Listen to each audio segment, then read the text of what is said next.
नमस्कार मित्रांनो, मी Kamlesh Pawar KRP YouTube चॅनलमध्ये आपल्या सगळ्यांचं खूप खूप स्वागत. ITI मधील प्रथम वर्ष व 1 वर्ष अंतिम व्यवसायाकरिता एम्प्लॉयबिलिटी स्किल हा विषय आहे आणि या विषयामध्ये अनेक महत्त्वाचे टॉपिक्स दिलेले आहेत जेणेकरून विद्यार्थ्यांमध्ये किंवा प्रशिक्षणार्थ्यांमध्ये प्रात्यक्षिक व्यतिरिक्त अनेक कौशल्य निर्माण होतील असा हा अतिशय महत्त्वाचा विषय या ठिकाणी ITI साठी दिलेला आहे. आणि याच ह्याच्यामध्ये कायझन हा एक अतिशय महत्त्वाचा टॉपिक आणि या टॉपिक मुळे नक्कीच प्रत्येक विद्यार्थ्यांमध्ये प्रत्येक स्टुडंटमध्ये बदल घडून येऊ शकतो. कायझन हा एक जपानचा शब्द आहे. जपानने तयार केलेला हा शब्द आहे आणि या शब्दाचं फोड केल्यानंतर काय KAI काही त्याचा अर्थ होतो चेंज म्हणजे बदल आणि ZEN झेन म्हणजे गुड आणि एकत्र शब्द केल्यानंतर चांगला बदल असा याचा अर्थ काढता येऊ शकतो.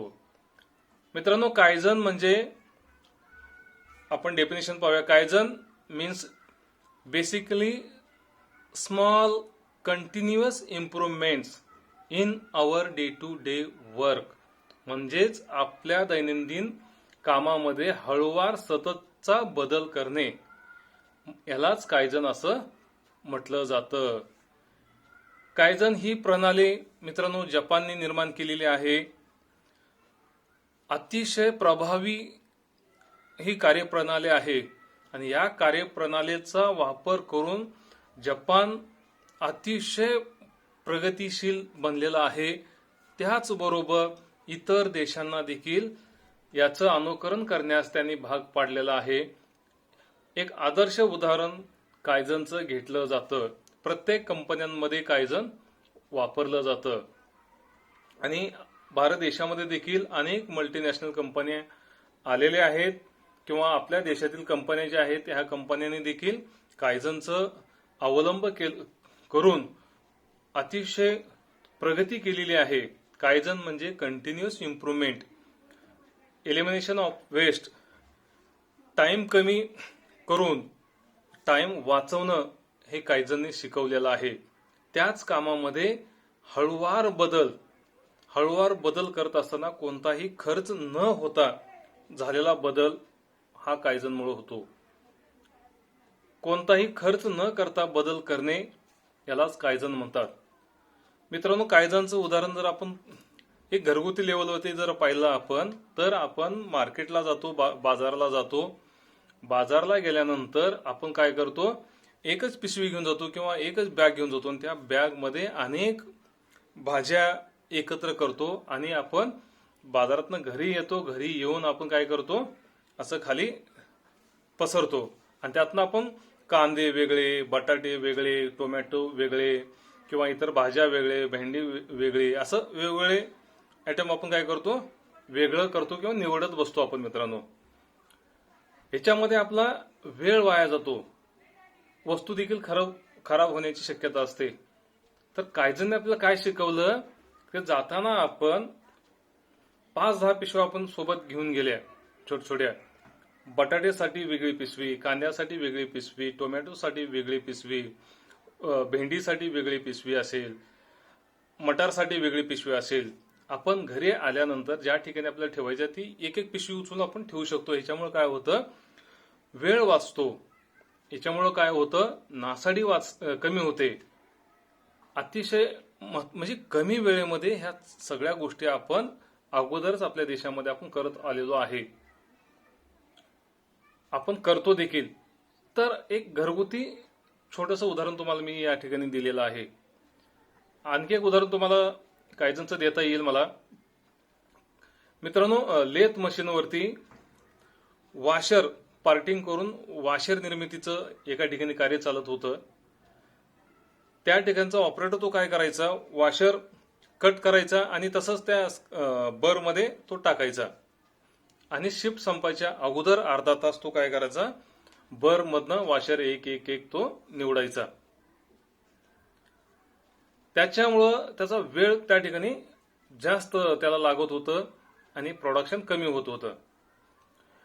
मग त्याच ठिकाणी कायझनचं डोक्यात विषय आला आणि त्या ठिकाणी एक साधासा एक छोटासा रॉड, त्याला थोडासा एल शेप दिलेला आणि पार्टिंग झाल्यानंतर बरोबर ते जे वॉशर आहे त्या रॉडमध्ये जाईल अशी व्यवस्था केली आणि 15 मिनिटांनी 20 मिनिटांनी ते भरलं की साईडला काढून ठेवायचं, भरले की साईडला काढून ठेवायचं. याच्यामुळं त्याचा शेवटचा जो अर्धा तास जो वेळ होता तो वेळ त्याचा वाचला.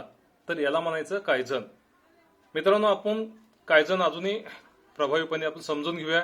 तर कायझनमुळं प्रत्येक जण आपल्या घरामध्ये याचा वापर करून वेळ वाचवू शकतो, वेस्टेज कमी करू शकतो आणि चांगलं जीवन जगू शकतो. त्याचबरोबर कंपनीमध्ये हेच तत्व वापरून कंपनीमध्ये देखील प्रोडक्टिव्हिटी वाढवण्यासाठी या कायझनचा उपयोग त्या ठिकाणी आपल्याला करता येऊ शकतो. आता कायझनचा एजेंडा काय बघा. Introduction, man behind Kaizen.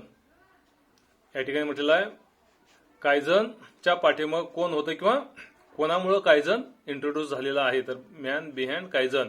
Who does Kaizen, म्हणजे कायझन कशासाठी वापरायचा किंवा याच्या पाठीमागचा उद्देश काय आहे आणि का कायझन वापरायचा. कायझन मेथोडॉलॉजी हे आपण पाहणार आहोत. गेम्बा कायझन, त्यात हाऊसकीपिंग आलं, मुडा एलिमिनेशन आलं, स्टँडर्डायझेशन आणि टोयोटा एक्झाम्पल या ठिकाणी पाहणार आहोत आपण. आणि समरी बेनिफिट्स ऑफ कायझन हे आपण या टॉपिकमध्ये पाहणार आहोत. मित्रांनो, या ठिकाणी इंट्रोडक्शन म्हटलंय मॅन बिहाइंड कायझन. कायझन आपल्याला एक छोटासा शब्द वाटतो. कायझनचं विभागणी केल्यानंतर त्यातनं 2 शब्द निर्माण होतात आणि ते 2 शब्द आपण बारकाईने पाहिलं तर त्याचा चांगला बदल असा होऊ शकतो, सकारात्मक बदल असा होऊ शकतो.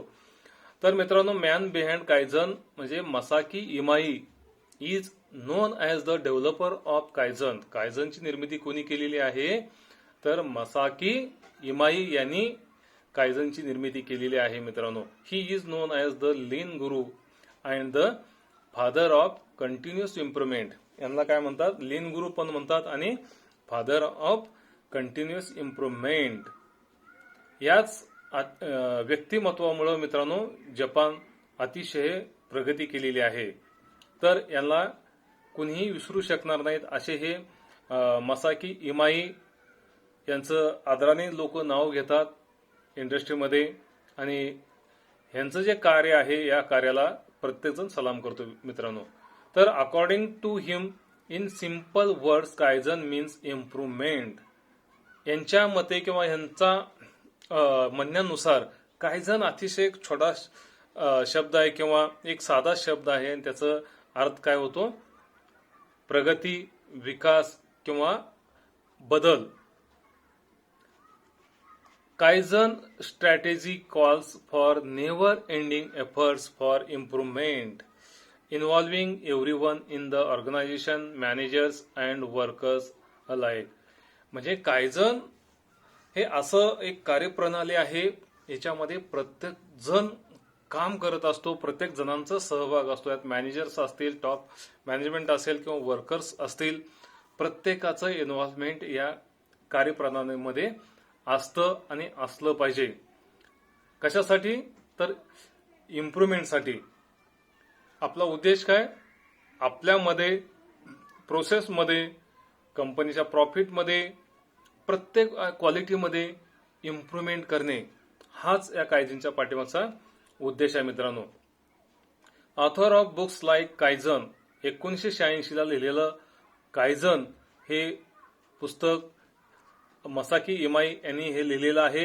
की टू जपान्स कॉम्पिटिटिव्ह सक्सेस, म्हणजे अतिशय प्रगती पथावर पोहोचलेलं जपान केवळ आणि केवळ यांच्या या कायझनमुळं किंवा यांनी लिहिलेल्या पुस्तकाचा आधार घेऊन जपानने अतिशय प्रगती केलेली आहे, आज आपण पाहू शकतो.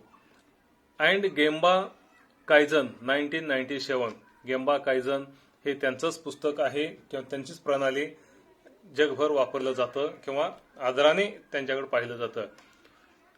त्यानंतर introduction, who does Kaizen and Y. कोण करू शकतं आणि कशासाठी करू शकतं कायझन, याचा उद्देश काय आहे. तर मित्रांनो, मेंटेनन्स म्हटलेलं आहे. Objective of the maintenance function is to maintain current technological managerial and operating standards.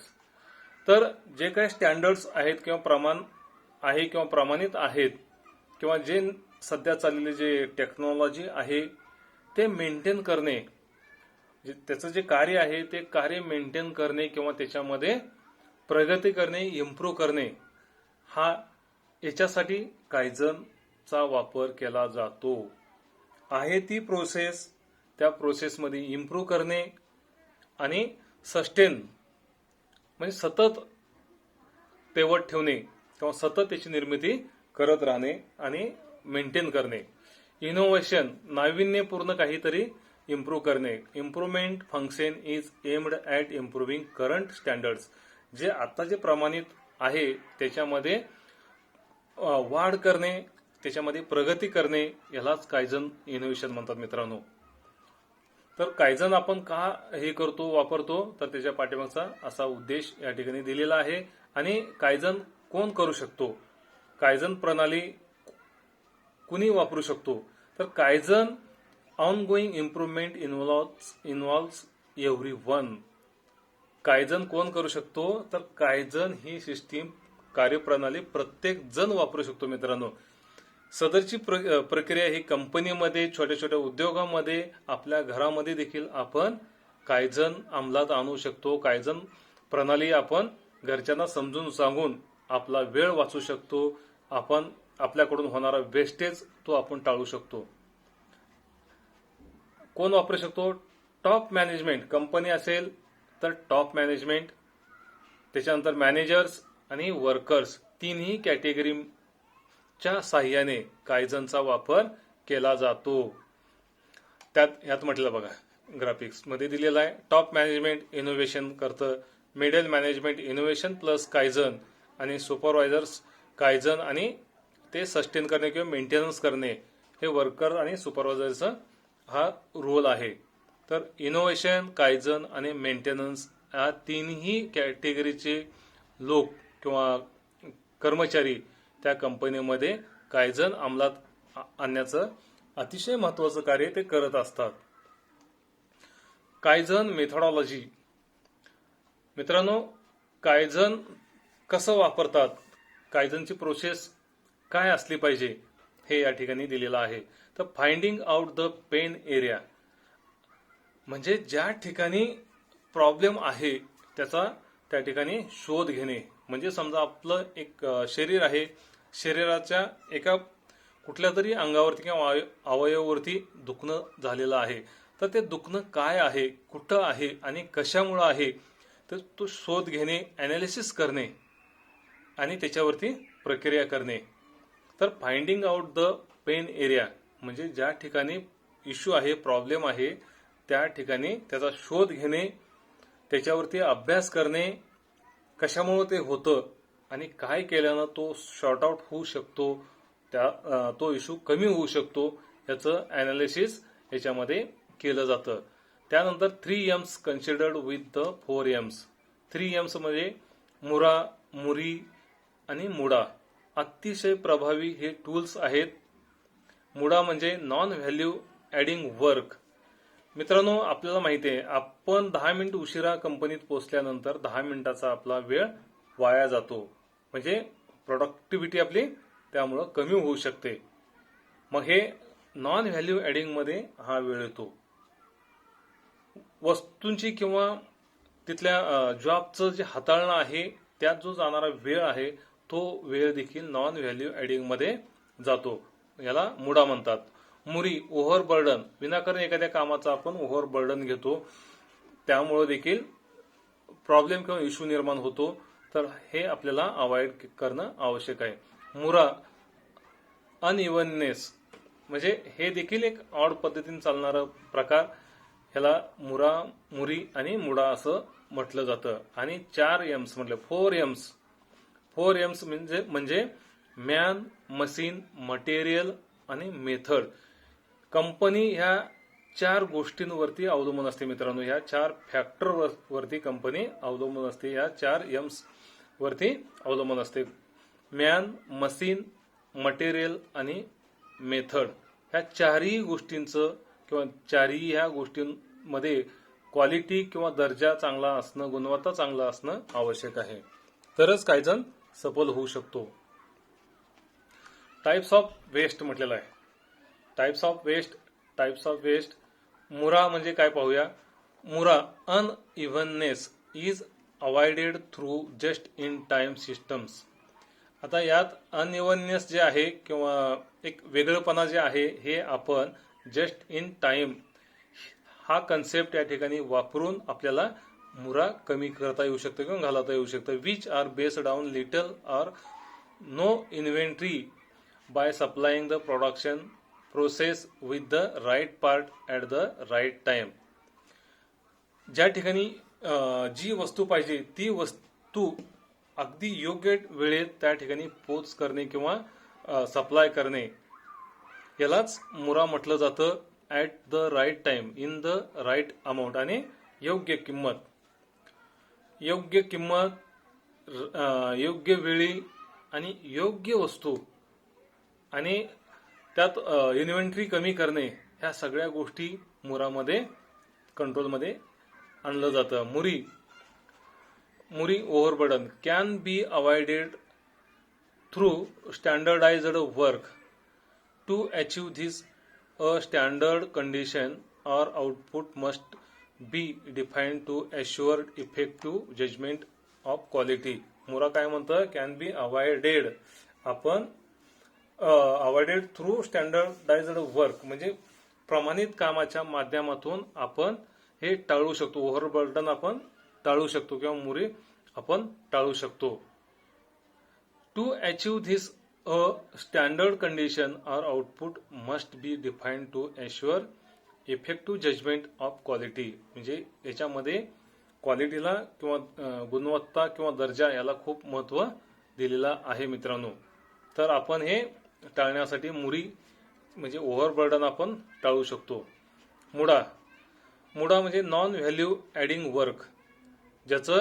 ज्याला काही किंमत नाही असं जे काम आपल्याकडून होतं ते टाळलं पाहिजे. तर can be avoided identifying and eliminating non value adding and unnecessary activities. जो आपण प्रॉडक्ट बनवतो तो प्रॉडक्ट फायनल स्टेज पर्यंत किंवा ट्रान्सपोर्टेशन पर्यंत जाण्यापर्यंत ज्या का प्रोसेस आहेत त्या प्रोसेसचा अभ्यास करून ज्या ठिकाणी वेळ वाया जातो, ज्या ठिकाणी हँडलिंग मध्ये वेळ वाया जातो किंवा मेहनत वाया जाते याचा सगळा अभ्यास करून ते कमी करणे किंवा अवॉइड करणे हे मुडा आपल्याला शिकवतं. मुडा त्या ठिकाणी हे सांगतं की can be avoided by identifying and eliminating non value adding and unnecessary activities. आता गेम्बा कायझन. मित्रांनो, गेम्बा हा देखील जपानचा शब्द आहे. Gemba is a Japanese word meaning real place. म्हणजे योग्य ठिकाण किंवा खरं ठिकाण असा याचा अर्थ होऊ शकतो. Where the real action takes place. ज्या ठिकाणी खरंच ऍक्शन किंवा खरंच क्रिया केली जाते. In business gemba is the shop floor or production place. Gemba ह्याच्या बिझनेसमध्ये कुठे आहे, शॉप फ्लोअर किंवा प्रोडक्शनच्या ठिकाणी वापरलं जातं. Where the value adding activities to satisfy the customer are carried out. ज्या ठिकाणी ह्या गेम्बा कायझन वापरून जे कस्टमर आपले आहेत त्यांच्यामध्ये एक समाधान किंवा सॅटिस्फॅक्शन निर्माण करण्याचं काम गेम्बा कायझन वापरून आपल्याला करता येऊ शकतं मित्रांनो. त्यात नंतर 3 ग्राउंड रूल्स म्हटलेले आहेत. गेम्बा कायझनचे 3 ग्राउंड रूल्स काय ते पाहूया. For practicing kaizen in gemba are. Housekeeping एक आहे. हाऊसकीपिंग मित्रांनो, हाऊसकीपिंगला जपाननी खूप महत्व दिलेलं आहे आणि त्याचं महत्व आपल्याकडे आता आलेलं आहे. आणि हाऊसकीपिंग ज्या ठिकाणी चांगलं असतं, जसं की आपण मंदिरामध्ये गेल्यानंतर आपल्याला त्या ठिकाणी दर्शन घेऊन बसावंसं वाटतं, आपण बसतो. कितीही वेळ आपल्याला बसलं तर त्या ठिकाणी आपल्याला कंटाळवाणा वाटत नाही किंवा असं वेगळंपणा त्या ठिकाणी फील होतं. हीच प्रक्रिया ही कंपनीमध्ये वापरण्यासाठी त्यांनी प्रोत्साहित केलं आणि कंपन्यांमध्ये हाऊसकीपिंग हा एक वेगळा डिपार्टमेंट तयार झाला आणि त्या हाऊसकीपिंगच्या माध्यमातून तिथली जागा जी आहे अतिशय क्लीन केली जाते. जागा असेल, वॉशरूम असतील, प्रत्येक लोकेशन त्या ठिकाणी क्लीन करून प्रत्येकाला फ्रेश वाटेल असं वातावरण कंपनीमध्ये हाऊसकीपिंगच्या माध्यमातून निर्माण केलं जातं. आपण घरी हाऊसकीपिंग वापरतो. जर घरी आपण हाऊसकीपिंग नाही केलं तर मित्रांनो आपल्याला घरी बसावंसं देखील वाटत नाही. घरी दुर्गंधी पसरते. कामाच्या ठिकाणी स्वच्छता पाळण्याचं जे तत्व आहे ते जपानने निर्माण केलेलं आहे आणि हाऊसकीपिंगला अतिशय महत्त्व प्राप्त झालेलं आहे. त्यानंतर मुडा एलिमिनेशन आपण आत्ताच पाहिलेलं आहे की नॉन व्हॅल्यू ॲडिंग जे गोष्टी आहेत त्या गोष्टी एलिमिनेट करणे हे मुळा आपल्याला शिकवतं. त्यानंतर स्टँडर्डायझेशन गेंबा कायझनमध्ये प्रमाणित करण्याला खूप महत्त्व आहे किंवा एक प्रमाणित असलं पाहिजे, स्टँडर्डायझेशन असलं पाहिजे हे गेंबा कायझन आपल्याला सांगतं. मित्रांनो हाऊसकीपिंग पाहूया. हाऊसकीपिंगमध्ये 5S अतिशय महत्त्वाचा रोल बजावत असतं. मित्रांनो आपण मागच्या टॉपिकमध्ये 5S पाहिलेला आहे. 5S म्हणजे सेरी, सेटॉन, सिसो, सिकेत्सू आणि शित्सुके. तर प्रत्येकाला एक मित्रांनो डिसिप्लिन असणं अतिशय महत्त्वाचं आहे. स्वयंशिस्त असणं महत्त्वाचं आहे. ज्यांच्याकडे स्वयंशिस्त आहे तो नक्की यशस्वी होताना आपल्याला पाहायला मिळतं. मित्रांनो तर जपानने जे 5Sच्या माध्यमातून जगावरती अधिराज्य गाजण्याचं किंवा गाजवण्याचं जो त्यांचं ध्येय आहे तो सत्यात उतरताना आपल्याला दिसतं. मित्रांनो मग आपण का मागं म्हणून आपण देखील किंवा आपल्या भारत देशाने देखील 5Sचं अवलोकन करून प्रभावीपणे राबवण्याचा प्रयत्न केलेला आहे आणि आपल्याला तो प्रयत्न दिसतोय. त्यानंतर मित्रांनो या ठिकाणी पाहूया आपण 5S is a method for organising a workplace. वर्कप्लेसचं ऑर्गनायझेशन करण्यासाठी आपल्याला 5Sची आवश्यकता भासते. Specially a shared workplace like a shop floor or an office space. ज्या ठिकाणी लोकांचा वावर असतो त्या ठिकाणी स्वच्छता असणं खूप आवश्यक आहे. स्वच्छता चांगली असेल त्या ठिकाणी आरोग्य चांगलं राहतं. मित्रांनो तर आपलं हेल्थ चांगलं राहण्यासाठी वर्कप्लेस स्वच्छ करणं अतिशय महत्त्वाचं आहे. अँड किपिंग इट ऑर्गनायझड म्हणजे प्रत्येक वस्तू नीटनेटकेपणाने ठेवणे. नीटनेटकेपणाने ठेवल्यामुळे कमी वेळेमध्ये ती वस्तू आपल्याला मिळू शकते. स्वच्छ ठेवल्यामुळं त्या वस्तूची लाईफ वाढते, जीवनमान त्याचं वाढतं. त्याच्यामुळं आपला पैसा देखील वाचतो, वेळ वाचतो, पैसा वाचतो, चांगलं आरोग्य राहतो आणि अतिशय चांगलं वातावरण निर्मिती त्या ठिकाणी होते. म्हणून 5Sचं अंमलबजावणी प्रत्येक ठिकाणी केलं पाहिजे. मित्रांनो आपण आपल्या घरी पाहतो आपली आई आपल्या घरामध्ये देखील 5Sचं अवलोकन करत असते. घरातील मांडणीमध्ये एक लाईनमध्ये ग्लास असतात, एकसारख्या वाट्या असतात, एकसारख्या डिश असतात. म्हणजे घरी देखील आपली आई 5Sचा वापर करत असते. To take the concept of kaizen performance to its ultimate level of simplicity it offered the following 5S steps. म्हणजे कायझनमध्ये देखील 5Sचं आपल्याला वापर करता येऊ शकतं आणि त्या ठिकाणी त्याची गरज पडते. शॉर्टिंग पहिला S काय सांगतो आपल्याला, sorting. Keeping only essential items. Sorting म्हणजे पूर्वी आपण काय करायचो, अनावश्यक वस्तू विनाकारण कधीतरी लागतील, कधीतरी म्हणजे ते कधी लागतच नाहीत अशा वस्तू आपण एकत्र ठेवत असतो. मित्रांनो ज्या वारंवार फ्रिक्वेंटली लागणाऱ्या ज्या वस्तू आहेत त्या पुढे ठेवायच्या आणि जे लागणार नाही ते काढून फेकून तर द्यायचं किंवा त्याची विल्हेवाट लावायचं किंवा त्याला टॅगिंग करायचं. त्यानंतर सिम्प्लिफाईंग एलिमिनेट्स एक्स्ट्रा मोशन. विनाकारण ज्या वस्तू लागणार नाही त्याचं विनाकारण आपण इकडनं तिकडं ठेवणे, तिकडनं इकडे ठेवणे ह्याच्यामध्ये आपला वेळ वाया जातो. तर तसं न करता जे सिक्वेन्स मेंटेन करणे आणि न लागणाऱ्या वस्तू लांब अंतरावर ठेवणे आणि फ्रिक्वेंटली जे लागणार आहे ते जवळ ठेवणे.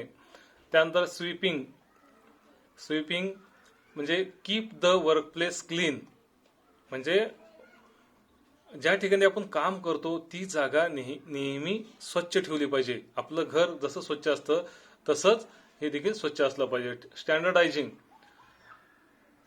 स्टँडर्डाइज्ड वर्क प्रॅक्टिसेस म्हणजे एक प्रमाणित असं कार्य त्या ठिकाणी केलं पाहिजे किंवा ते काम तसं होणं अपेक्षित असतं.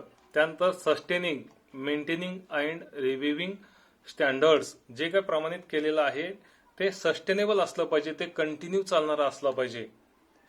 एकदा ते केलं आणि सोडून दिलं परत काही दिवसांतर आपण ते काम करायला घेतलं तर मित्रांनो ते सस्टेनेबल होऊ शकत नाही. त्यात जे गुणवत्ता असली पाहिजे ती गुणवत्ता राहणार नाही किंवा ते सस्टेन राहू शकत नाही.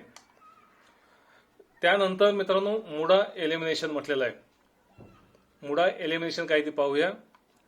Work that does not add value and is not necessary, ज्या कामामुळं व्हॅल्यू ऍड होत नसून मग ते एक अनावश्यक काम होतं, याला मुडा एलिमिनेशन असं म्हटलं जातं. ज्या कामाचं काहीच व्हॅल्यू ऍड होत नाही, ज्या कामामुळे काहीच फायदा होत नाही, परंतु ते काम अननेसेसरी आपण अनावश्यक ते करत असतो, त्याच्यामुळे आपला वेळ वाया जातो, वेस्टेज होतं, पैसा वाया जातो. तर हे टाळण्यासाठी मुडा एलिमिनेशन उपयोगी पडतं मित्रांनो. तर ओव्हर प्रोडक्शन केल्यामुळे देखील व्हॅल्यू ऍड होऊ शकत नाही, कारण ते इन्व्हेंटरी मध्ये पडतं आणि त्याची किंमत जी आहे किंवा त्याच्यावर जो लागणारा व्याज आहे, लागणारा पैसा आहे, तो त्या ठिकाणी वाया जाऊ शकतो. त्यानंतर वेटिंग हे देखील एक अनावश्यक आहे, तर वेटिंग पिरियड देखील कमी केला पाहिजे. त्यानंतर ट्रान्सपोर्टेशन, वस्तूची देवाणघेवाण करण्यासाठी जो काही ट्रान्सपोर्टेशन लागणार आहे, ट्रान्सपोर्टेशन जास्त झाल्यानंतर देखील मित्रांनो इंधनावरती खर्च होऊ शकतो. वस्तूची मुवमेंट विनाकारण होते आणि त्याला लागणारा मॅन पॉवर, ह्याच्यासाठी मित्रांनो खर्च कंपनीचा वाढतो आणि वेळ वाया जातो. तर प्रोसेस देखील त्याचा अभ्यास करून त्या प्रोसेसमध्ये काय सुधारणा करता येऊ शकतं हे कायझनने आपल्याला दाखवलेलं आहे आणि कायझनचा वापर करून त्या प्रोसेसमध्ये आपल्याला इम्प्रूव्ह करता येऊ शकतं. इन्व्हेंटरी देखील अतिशय महत्वाचा फॅक्टर आहे. तर कमीत कमी इन्व्हेंटरी ठेवणे किंवा इन्व्हेंटरी मेंटेन करणे हा देखील मुडा एलिमिनेशन मध्ये महत्वाचा फॅक्टर आहे.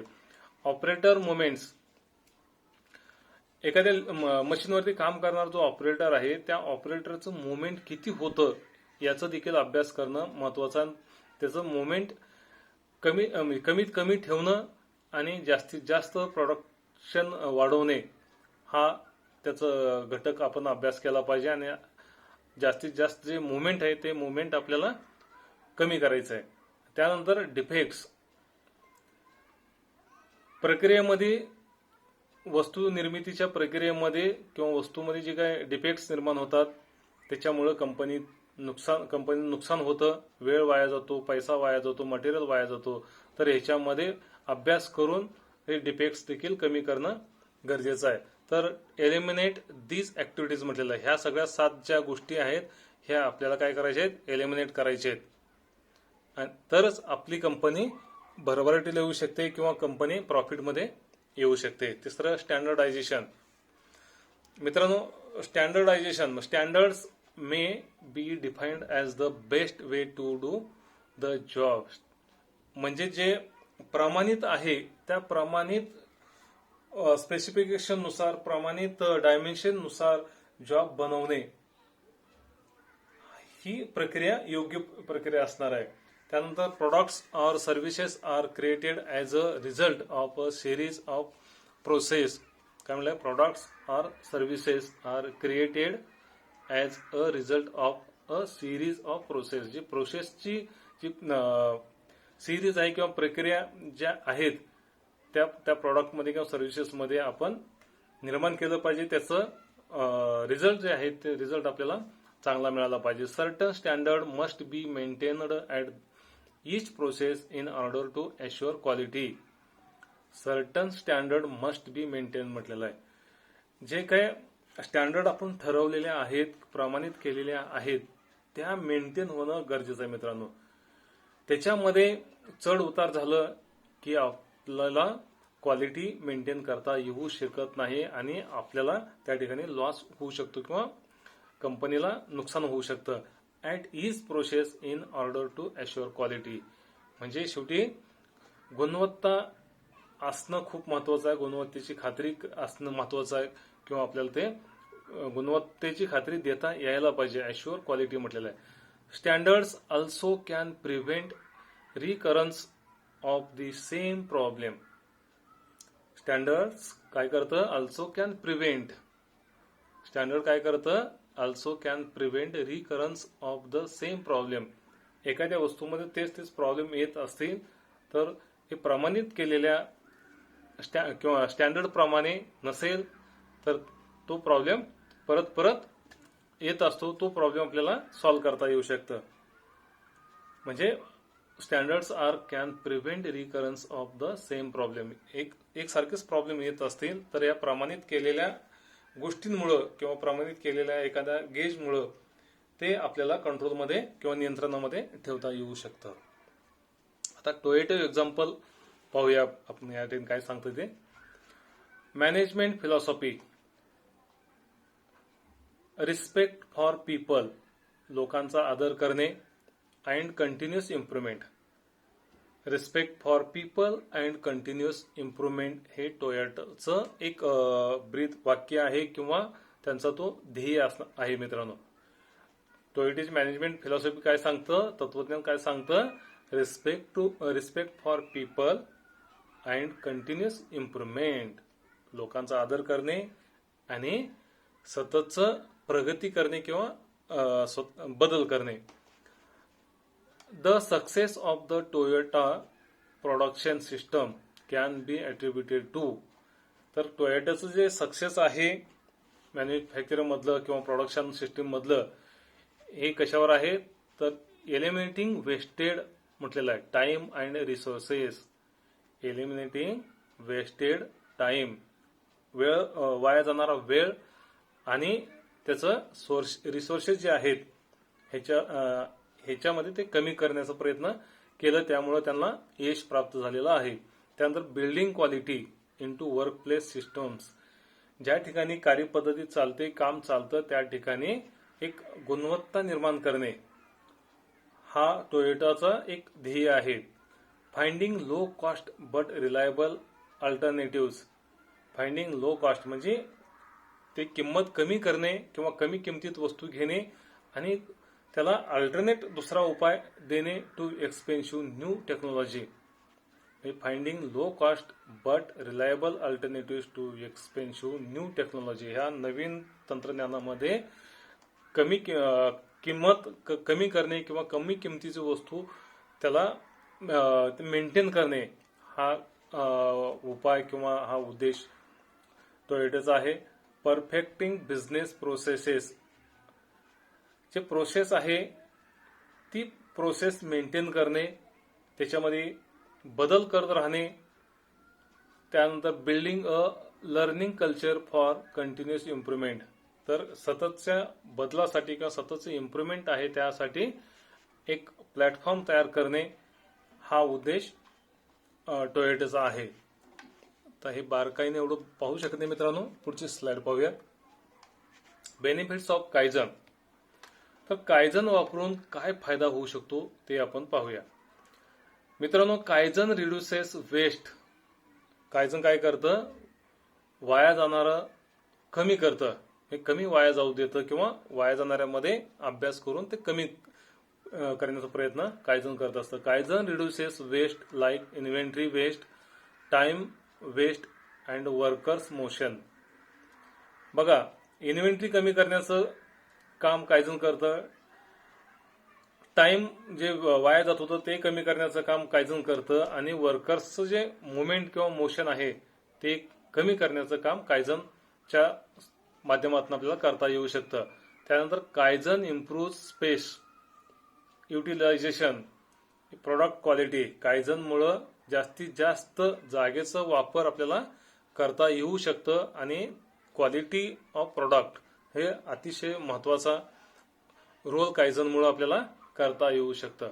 त्यानंतर results in higher employee morale and job satisfaction and lower turnover. म्हणजे results in higher employee morale and job satisfaction and lower turnover. तर ह्या गोष्टीसाठी कायझनचा उपयोग करता येऊ शकतं आणि ही गोष्ट आपल्याला समाधानाची गोष्ट मिळू शकते. त्यानंतर Toyota is well non as one of the leaders in using Kaizen. Toyota he company जपानची तर कायझनचं वापर करण्यामध्ये एक लीडरशिप त्यांच्यामध्ये आहे आणि सतत ते कायझन वापरतात आणि कायझन वापरल्यामुळे त्यांच्या क्वालिटीमध्ये खूप इम्प्रूव्ह झालेला आहे. त्यांच्या प्रोडक्टिव्हिटीमध्ये खूप इम्प्रूव्ह झालेला आहे आणि in 1999 at one US plant 7,000 Toyota employees submitted over 75,000 suggestions. बापरे. बघा या प्लांटमध्ये 7,000 लोकांनी 75,000 सजेशन्स त्या ठिकाणी दिलेले होते. Of which 99% were implemented. बघा 7,000 लोकांनी 75,000 सजेशन्स किंवा सल्ले त्या ठिकाणी ते मांडले दिले आणि त्यातले 99% सजेशन्स त्या ठिकाणी इम्प्लिमेंट झाले. म्हणून मित्रांनो जपान आज इतक्या उंच यशाच्या शिखरावरती आहे. आपण देखील आपल्या घरामध्ये आपल्या कामाच्या ठिकाणी मित्रांनो कंपनीच नाही ज्या ठिकाणी आपण काम करतो काही असेल ती कंपनी असेल ऑफिस असेल कॉलेज असेल कुठली संस्था असेल कुठल्याही जागी आपण कायझनचा वापर करून आपण आपला वेळ कमी करू वाया जाणारा वेळ कमी करू शकतो. वाया जाणारा पैसा कमी करू शकतो. वाया जाणारा वेळ पैसा अतिशय महत्वाची गोष्ट आहे मित्रांनो. हे आपण आपल्या आयुष्यामध्ये करणं खूप गरजेचं आहे. कायझन म्हणजे basically small improvements in our day to day work. याचं अनुकरण प्रत्येकाने केलं पाहिजे आणि आपल्या कामामध्ये सुधारणा केली पाहिजे तरच आपली प्रगती होणार आहे. अन्यथा मित्रांनो प्रगतीला खीळ बसू शकेल. तर कायझन एक जपानीज कार्यप्रणाली आहे याचं अनुकरण आपण केलं पाहिजे. जपानचं आहे म्हणून सोडून देऊन चालत नाही. जपाननी या टूलमुळे किंवा या प्रणालीमुळे प्रगती केली म्हणून आपल्याला देखील प्रगती करण्याची संधी या ठिकाणी उपलब्ध आहे आणि या संधीचा फायदा आपण घेणं आवश्यक आहे.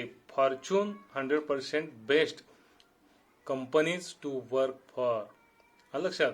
तर आपल्याला ही एक संधी आहे. संधी समजूया आणि याचं पालन करूया आणि कायझन आपण अंमलात आणूया. धन्यवाद मित्रांनो. हा व्हिडिओ तुम्हाला नक्कीच आवडेल. जर तुम्हाला आवडलं तर तुम्ही इतरांना पाठवा, इतरांना शेअर करा, लाईक करा, सबस्क्राईब करा.